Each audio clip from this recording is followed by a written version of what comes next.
Hey, what's up, y'all? Here we are back in Singfu Shan, and today this is episode 8, and we are finally getting started on a coaster, our first real ride of the park. One of, eventually, there are going to be 3, and this is the first one. So, a few things to say. First, pay no attention to that tower that I put in the background. That's just there for scale. I wanted to get an idea of how tall the actual pavilion is going to be, which is going to serve as the station to the ride. And maybe also I'll put some shops or something in there, maybe even hotels. I haven't worked with the hotels at all, so maybe I'll put those in there. We'll see. But that's just there for scale. And then I told you all along that we were going to be doing a suspended coaster for this build. That was my plan for a long time, but then 2 things happened. First was while I was at Cedar Point, I rode Gatekeeper, and I really liked it a lot. I really like wing coasters a lot. There's something about them that's very elegant, and they really give the look when you're watching them. They just look like something flying. So it seemed to me, because of that, that it would be best to use this style coaster because the name of the coaster is supposed to be the Dragon's Breath, and it's supposed to evoke the feeling of a dragon flying around, and there's going to be a village and so forth that the dragon is actually attacking. There'll be fire and all this kind of thing.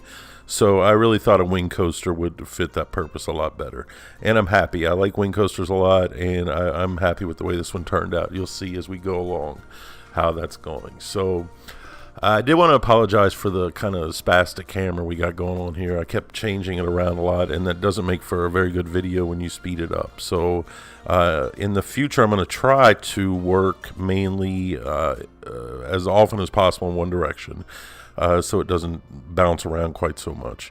It's a little bit difficult to do that with when you're building a coaster, just because you have to kind of check it from different angles to make sure it looks all right. But I'll figure something out just to make it a little bit easier for the people who are watching. And the orange track that just comes standard with this model, I actually like this. I probably never would have chosen this. I think I probably would have gone with red or something like that, or yellow. But I do like this orange color quite a bit, and I think I'm going to keep it. We'll see as the ride goes along and how it fits in with the scenery and so forth, but we'll see about that. I think it looks pretty good. So with all that being said, there is one thing you're going to notice in this build. It takes me quite a long time to get this launch and set up just the way I wanted it. I wanted it pretty smooth, and then you'll see all of a sudden right here, it jumps to where I've finished half the coaster already. What happens is I made the first half of the coaster, and then I came around here to this airtime hill, and I made the second half, and I decided that it was just way too sprawling, and the ride itself was really, really long, which personally, I know this is probably an unpopular opinion. I'm a fan of shorter coasters. I generally prefer rides that get into a rhythm and run through it really quickly, and then the ride is over. I really like the concept of leaving you wanting more versus something that goes on and on and on. So what I decided was that this is just way too long. After I built all the second half, it takes forever just for it to get to the mid-course break, so it wasn't going to run very well. So what I decided to do was after the launch, I decided to go ahead and change the dive loop to go the opposite direction and meet up with that airtime hill right there. So shortly you'll see that I'll start working on changing that. Once I actually complete the layout here, you'll see that I work on changing that and then just remove that entire first half.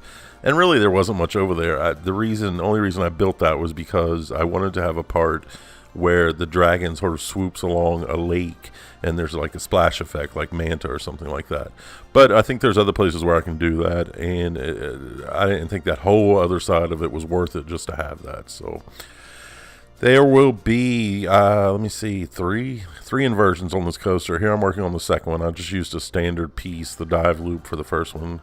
The dive loop is my favorite element, especially when it's really big. I really love a big soaring dive loop. And the one in the game is pretty smooth, so I just went ahead and used that. Here you'll see I'm working on a corkscrew. This is actually the first corkscrew I ever built by hand. It looks kind of like an egg from certain angles, the shape of it. It's a little bit off. but I'm not going to sweat it. It functions well enough for my purposes here. You can see there it looks kind of just a little bit squashed, but oh well, it's Planet Coaster. And then the last inversion is another corkscrew, but I actually used the one in game this time because it was much smaller. It didn't need to be going as fast, and it worked out okay. I mean, some of their inversions are a little bit wacky, but what are you going to do? So it works okay. So speaking of, you see I'm taking a lot of time here smoothing things out, or getting them as smooth as I can in Planet Coaster. I'm sure I could continue to work on this for a few more hours and smooth it out some more, and I may go ahead and just try to smooth a few sections out, but you'll see in the POV that we watch at the end, it's really not that bad. And there's a really long mid-course brake run right here, and there's a reason for that. I guess I'll go ahead and just let you know I'm going to put a bridge between two mountains here that the dragon is going to pass through or fly through, and then it's going to drop out right for where the spectators are. And that was a vision that I had in my head from the start when I first started working on this project. That was one of the main visions, this drop right here. This drop that then turns underneath the pathway. I think that'll be an exciting section of the ride. So that mid-course brake run is pretty long, but it's going to serve a purpose, and plus it makes a nice little sort of rest period in the ride. I always like that, just where you have a moment of downtime before the excitement continues. So with all that being said, we were talking about smoothing. I wanted to let you know that I know a lot of people really spend a lot of their time making smooth coasters in Planet Coaster, and some people are really good at it. I mean, I'm okay at it. I can make it fairly smooth. Here you can see, by the way, is when I change the dive loop and connect it to the airtime hill so it goes the opposite direction, and we're basically just getting rid of that whole other section of the ride that you never saw anyway, so you're not going to miss it. But getting back to what I was saying, if I'm doing something that I really want to be an accurate coaster, I'm not going to do that in Planet Coaster, because while you can certainly simulate rides in here, No Limits 2 is definitely much better for something like that. And I can use outside tools like FED or something like that to make something much more realistic. So that's why and I would take a lot more time too in Planet Coaster to ensure that the ride was very smooth and accurate, and the forces are in line and so forth. And in Planet Coaster, I just don't do that. Planet Coaster is such a pretty game to look at, and to me, it's more about being creative and setting the scene that you want.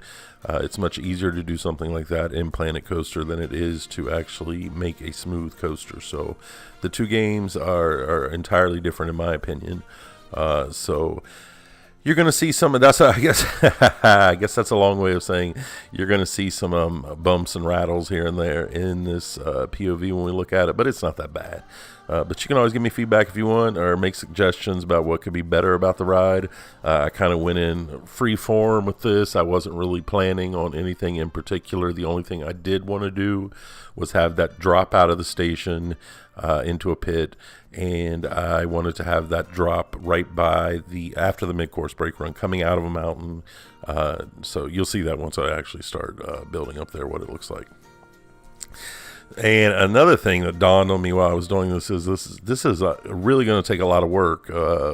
I call this series Planet Coaster Miniatures because it's just supposed to be one sort of area that I complete really well, because I don't have the patience generally to do a lot of details for a whole park. But the more I do on this one, the more I'm like, man, this is going to take a lot of work to finish this up. But I'll go ahead and do it.